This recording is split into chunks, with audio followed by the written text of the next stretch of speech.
Well, I don't think we outshot the Islanders 28-10 in the last two periods. We didn't do that to Detroit the last two periods in that game. I don't think the games were that similar.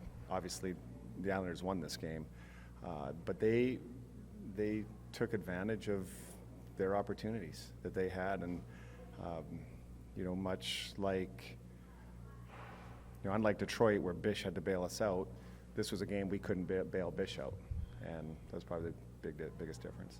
Well, you just don't change anything, when you play this many games in a season. There's going to be nights where things don't go your way, or you're just not as sharp. And as long as you're consistent with the way you prepare and the way you go out and play, more times than not, good things will happen. So, I'm just going to go out there and prepare the same way, and play the same way too. Obviously, couple of the goals are a little unlucky. Sometimes those don't go in. Sometimes they go in. And it's one of those nights where they seem to want to go in. So just go out there, do the same thing, and I don't change anything. Well, it's all his. I've used the word before. He's really matured into an NHL goalie, and until you've been pulled in the NHL or you've gone through a tough stretch, how are you going to handle that? And he's just one of those guys. It's not too high, it's not too low. It's stay the course, and understand he's got so much confidence in his game.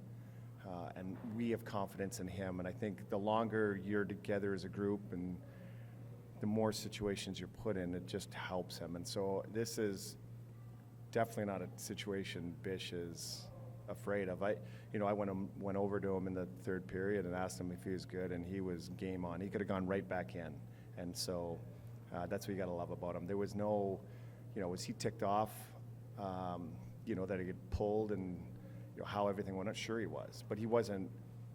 He's mad at the situation, but wants to jump back in and rectify the situation, and that's what he's really, really done well. As we've seen in the playoffs before. Recently, last, I guess, ever since you've really been a starter in the league, you kind of learned that there's going to be nights that don't go your way, and it's really, not a big deal. You can't put too much, pressure on yourself, to go out the next day and, try to, get a shot or something. Yeah. Just go out there and you play the same way, and, it's kind of like law of averages, I always say, sometimes there's going to be good ones, sometimes there's going to be bad ones, and you just try to stay consistent.